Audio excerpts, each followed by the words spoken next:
Здравейте хора, днес реших да построя барлогата на Баба Яга от Лего. За оградата използвах ставни части, благодарение на които наклонните части могат да се движат на 360 градуса, чрез което се осъществява каменен ефект за самата ограда. Къщата е на 2 етажа, като за повече детайлност към прозорците добавих и пердета, които станаха доста сполучливо. Нещото, което ме затрудни най-много от цялата къща, е самия покрив.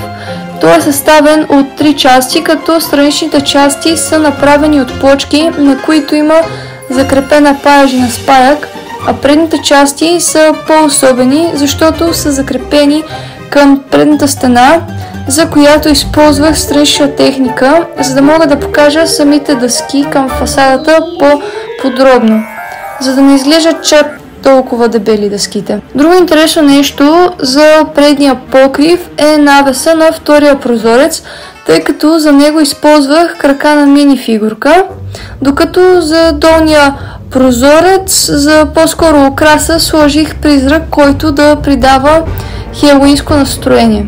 На двора сложих тикви заедно с черна котка и Баба Яга. Освен това, по самата фасада и оградата отзад, която да пълва самата конструкция, сложих ползящ бършлям. Самата кула е построена по много особен начин. За първи път строям нещо с кръгла форма като сграда. За да постигна кръглата форма, използвах колела от рикша от различни лего теми. Мисля, че първата такава част се е явила през 1990 година, като тази част има и до ден днешен, така че би трябвало да е лесно достъпна. Като към самите колела закрепих модифицирана тухличка и след това към нея сложих 1 на 2 плочки и тухлички, с които да направя каменния релеф.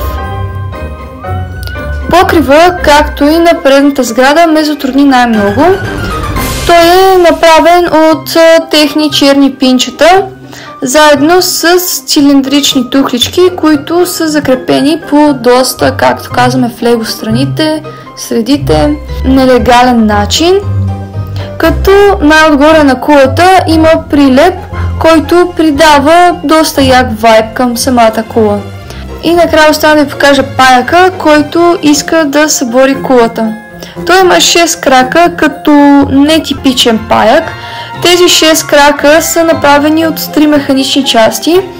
Всеки като накрая има черен зъб, който всъщност завършва крака и изглежда по-добре с него. Те са закрепени на една черна пръчка, която е част от тялото.